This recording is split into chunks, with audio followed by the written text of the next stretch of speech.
What's going on, ladies and gentlemen? My name is Michael and welcome to FudgeMuppet. Today I have a brand new Skyrim modded build to share with you guys, and thanks to the Ordinator perk overhaul, we've been able to make the kind of build that simply isn't viable in plain old vanilla Skyrim. This guy is incredibly versatile, prepared for absolutely everything both offensively and defensively, and above that he is a god with staves and scrolls, two of the most neglected mechanics in vanilla Skyrim. This is the Witchblade, our magically augmented warrior. Yes, despite his mastery of staves and scrolls, utilizing all of the arcane powers Tamriel has to offer, the Witchblade doesn't put any time into improving his knowledge of the Magicka schools. This build uses enchanting alone to magically augment his physical playstyle, and his many powerful enchantments make him an absolute beast no matter who he finds himself face to face with. He's resistant to the elements, he can paralyze his foes, stealing their energy, or he can drain their health and their souls, or he can go all out offensive,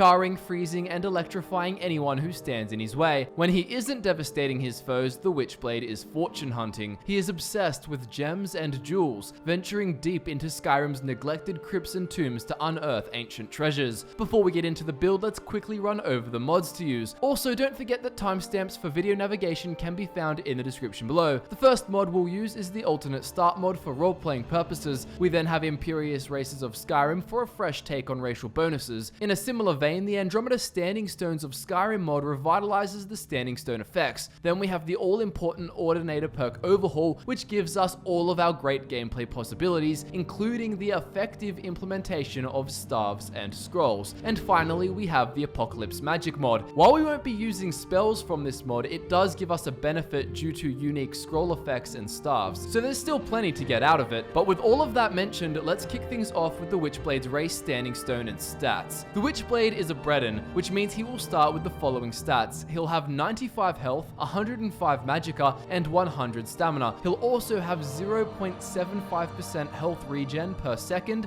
3.125% when it comes to magicka regen, and 4.75% stamina regen, and 300 carry weight. The Imperious Races of Skyrim mod gives him the following racial abilities. The Grail of Bedany ability plants a lost artifact somewhere in Skyrim, which grants a boost to magic and stamina regen. Spell Mantle will increase resistance to magic and allow you to absorb most incoming spells at low magicka. The Stones of Galen ability grants a bonus effect for each standing stone. The final ability is called Shared Ancestry and must be unlocked by discovering 10 standing stones. This ability can be used once a day to temporarily gain the racial power of a target man or mer. As for his standing stone, the Witchblade will use either the Lover or the Mage, and thanks to the Andromeda Standing Stones mod, this means he will have 2 abilities and 1 unlockable ability. For the Lover Stone, the first is called Secret Admirer. With this, the Lover Stone periodically gives you a random enchanted weapon or armor piece. We can disenchant this to help us level one of the build's main skills, enchanting. The second is called Undying Love, and it allows you to cheat death when slain, returning to life with full health. This has a 15-minute cooldown though. Finally, the unlockable ability is called Lover's Kiss. At will, the target is magically bonded to you and can be called to your location with the Lover's Call power. If you choose the Mage Stone, your first ability is called Power of the Arcane,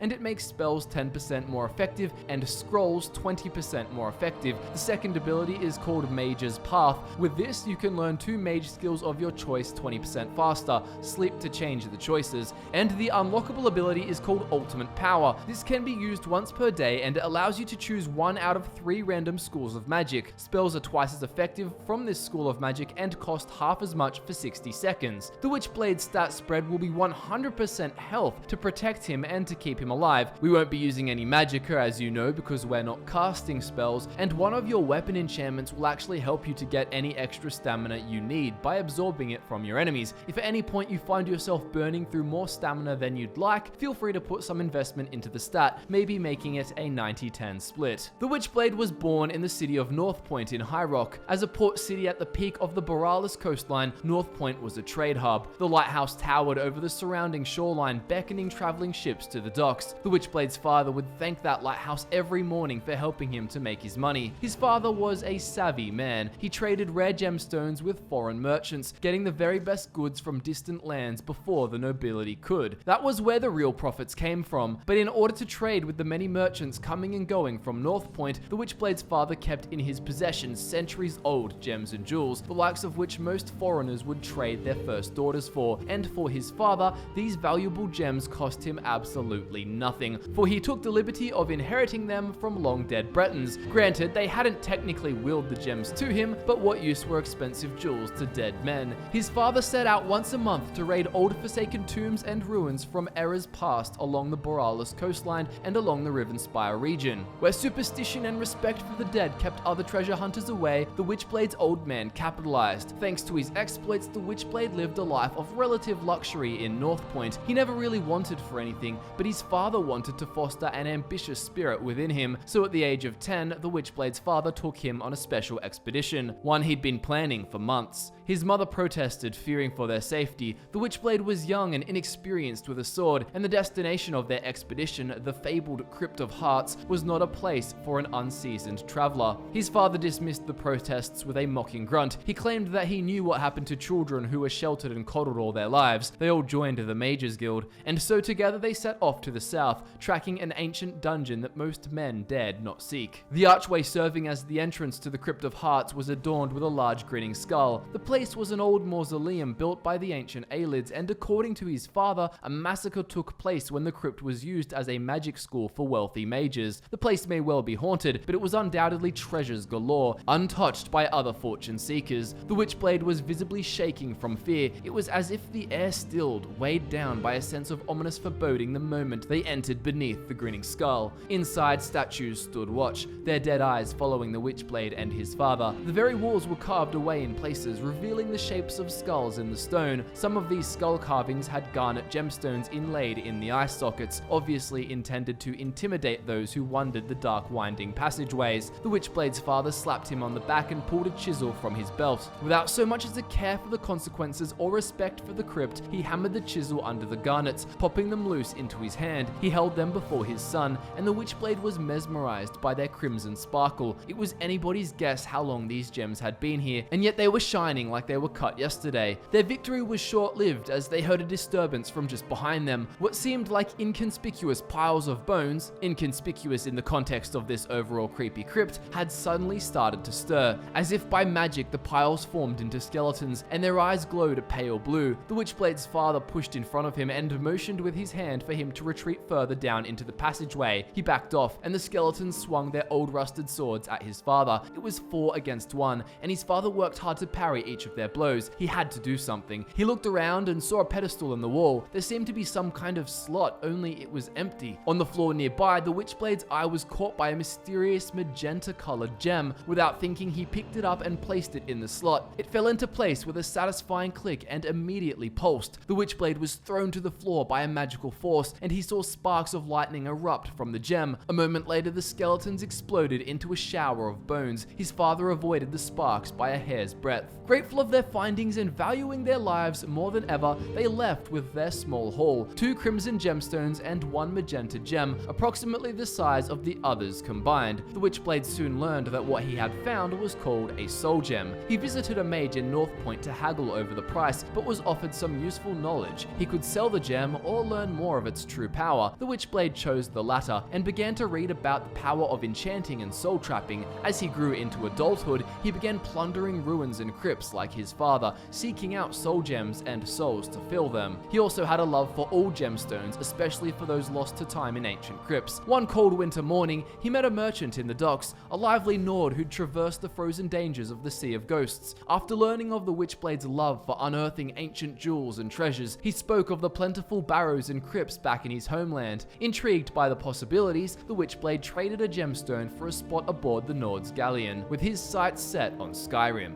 The harsh winter made the voyage a dangerous one, and despite a crew of northerners familiar with the icy waters, their ship clashed with a submerged iceberg, and the Witchblade was shipwrecked off the coast of Skyrim. Therefore, we will pick the shipwrecked off the coast option with the alternate start mod. With all of the Witchblade's wealth of golden jewels lost to the choppy seas, and the very real threat of hypothermia should he stick around to search the seabed, the Witchblade will begin his journey of Skyrim with nothing but the soaked clothes on his back. His first goal will be to arm himself, and to discover some less dangerous tombs to raid until he can buy some more formidable gear. Once he's more established, however, the Witchblade will find himself in a treasure hunter's playground. Over every hill there is a new crypt or barrow to explore, full of gems, jewels, gold, soul gems, and draga ready to offer up their souls for the Witchblade's enchantments. Once he has his new armor, as well as his many enchanted weapons, staves, and scrolls, he will glow like a powerful gemstone enhanced by an array of magical powers. Across the board, the Witchblade is a pretty good guy. He's not out to hurt people, though he doesn't view soul trapping as some form of torture for his enemies. He's more interested in the creative aspect of enchanting too. He'll find his own gems without resorting to theft, he'll craft his own jewelry to enchant and sell, and he'll experiment with the many wonders of enchanting to give him the upper hand when the undead swarm him in the depths of some dungeon.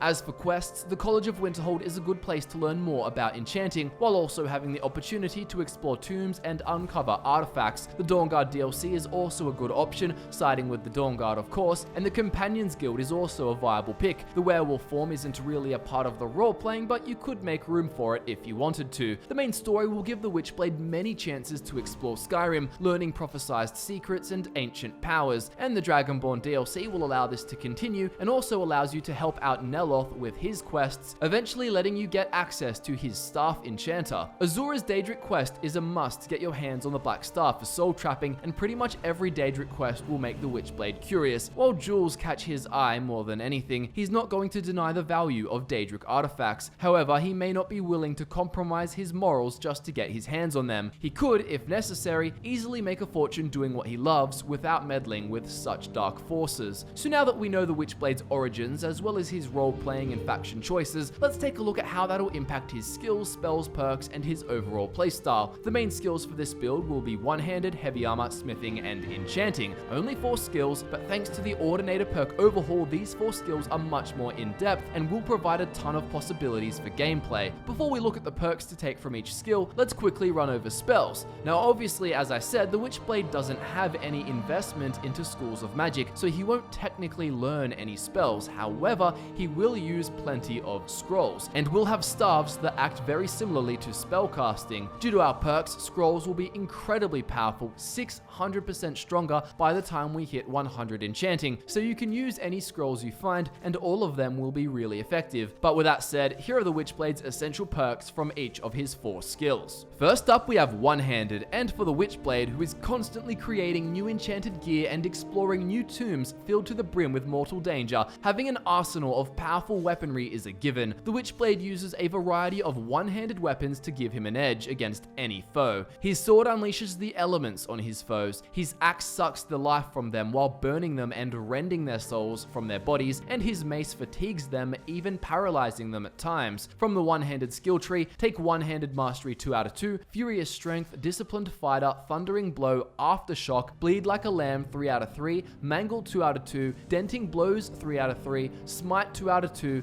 clash of champions 3 out of 3, and crosscut 2 out of 2. We know the Witchblade uses all kinds of one-handed weapons, so having an investment in all weapon types is essential. The branch starting with bleed like a lamb will increase your proficiency with a war axe, while denting blows and that branch improves maces, and clash of champions does the same thing for swords. Thundering blow gives you a devastating power attack, dealing double damage whenever you successfully perform 8 regular attacks in a row, and with aftershock, your attack speed will increase by 75% after performing a thundering blow. While the riches he takes in his travels are unclaimed by any living man, that doesn't mean they aren't well protected. There's a reason the gems lay out in the open, yet haven't been taken by another adventurer before him. To protect himself from the forces of the undead and all the other hazards hidden throughout Skyrim, the Witchblade employs the aid of ornate glowing heavy armor, as magnificent to behold as it is formidable. From the heavy armor skill tree, go for heavy armor mastery 2 out of 2, battle weary, break upon me, reap the whirlwind, sovereign, face of the mountain, born to fight, heavy armor fit, defiance, revel in battle, bedrock, never kneel, out of the inferno, and immortal. Face of the mountain is a useful one here, turning mistakes in your favor. If you're struck by a power attack or power bash, the attacker's strike will rebound and stagger them, potentially essentially knocking them to the ground. In order to facilitate all of his new enchantments and to put his trapped souls to use, the Witchblade crafts his own equipment. Before enchanting, he'll make the best weapons, jewelry, and armor he possibly can and upgrade it all to give him the edge both in battle and in the market square. From the smithing skill tree, take smithing mastery 2 out of 2, merrick smithing 1 out of 2 picking dwarven, expert smithing 1 out of 2 picking hard steel, exotic smithing 1 out of 2 picking crystalline, and planar smithing 1 out of 2 picking daedric. Finally, we have the most important skill in his arsenal, the one that makes this build truly unique. With enchanting, the Witchblade will be adaptable to any situation. Every piece of armor, every piece of jewelry, and every weapon will bring something new to the table. But not only will this skill tree improve your enchantments, it'll also boost your effectiveness with scrolls and staves, 2 essential parts of the Witchblade's playstyle. From the enchanting skill tree, grab enchanting mastery 2 out of 2, soul siphon, thunderstruck, last word 3 out of 3, staff channeler, secret keeper, flame of Magnus, you shall not pass, staff recharge, charge tap, heart of the sun, gem dust, regalia, attunement, twin enchantment, arcane nexus, and miracle. With soul siphon, every killing blow on a creature will restore 5% of your weapon enchantment charge, though this will not work for your staves. Thunderstruck will reward power attacking by making your enchantments 25% stronger each time you land one. With 3 ranks of last word, your scrolls will be 6% more powerful and 12% longer lasting per level of enchanting, which means, as I mentioned earlier, when enchanting reaches 100, your scrolls will be a whopping 600% more powerful. Secret Keeper allows you to get different bonuses when wielding a staff depending on which hand you hold it in. Hold it in the left for 25% greater attack damage and crit damage with the weapon in your right hand. Hold it in your right for 25% more effective scrolls and spells in the left hand. Flame of Magnus adds an additional 50% attack damage to the right hand when casting with a staff in your left hand. Channel Gandalf the Grey with the You Shall Not Pass perk. This one emits a flash of staggering light, dealing damage equal to half of your enchanting. To activate, you must simultaneously cast with your staff in the left hand and swing with an enchanted weapon in your right hand. With all of this information in mind, let's talk about the Witchblade's playstyle. As you can tell, the Witchblade uses staves and scrolls a lot, usually holding them in one hand to complement the enchanted weapon in the other, but you can also equip a staff in the right to power up a scroll in the left. Either way, it's a combination of these 3 ingredients, scrolls, staves, and melee weapons, that make up your playstyle. He swaps up weapons depending on what he's doing and what enemies he's fighting. The key to this build is versatility. He can approach and attack many different scenarios because he has the gear to adequately dominate any challenge thrown at him. With our enchanted ebony mace, you can power attack way more because you constantly get stamina absorbed. It also helps crowd control by paralyzing enemies, which is useful against hordes. For raw damage, go for our enchanted Skyrim sword. And for when you're on low health or you need a soul to fill up your black star to recharge weaponry, use our enchanted Daedric war axe. You'll get specifics about these weapons really soon in the gear section. When using a weapon, you've got the weapon in your right hand and the staff in your left hand. This benefits the weapon due to our enchanting perk choices. Similarly, you'll want the staff in your right hand and the scroll-based spell in the left hand when using scrolls to give them extra power. The only other thing to remember is that you can cause certain events to occur depending on the types of attack you use. To initiate a thundering blow, string 8 normal one-handed attacks together with 1 devastating power attack, or for a ball of bright light to stagger your foes,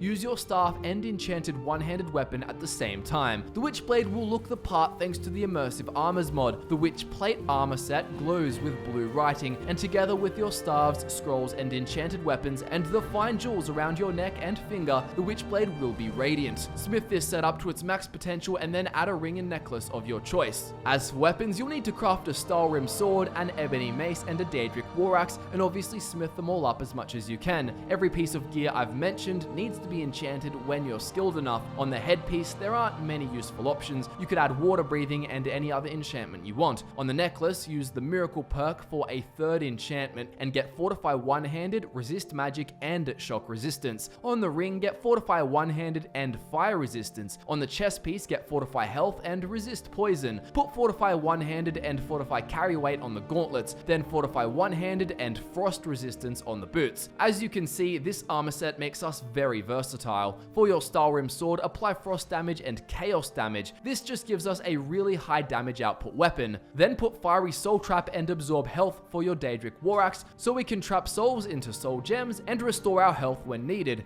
And finally, you want to put absorb stamina and paralyze on your ebony mace. With all of these enchantments, you'll be totally covered both defensively and offensively. Other than that, just ensure you have plenty of staves with varying effects and carry more scrolls than in all of Apocrypha. You can find all kinds of staves across Skyrim, but some good ones to get your hands on include the Wabberjack and the Staff of Jirek Golderson. I personally also like destruction staves involving walls of elemental damage and the Staff of Paralysis. Also, don't forget to get the Black Star from Azura's quest. And there you have it, guys. Subscribe if you're new to our builds and want to see more, and give the video a like if you think it deserves one. Don't forget that timestamps can be found in the description below, along with links to all of the mods used and our social media accounts. As always, thank you so much for watching, guys. I've been Michael, and I look forward to nerding out with you again very soon.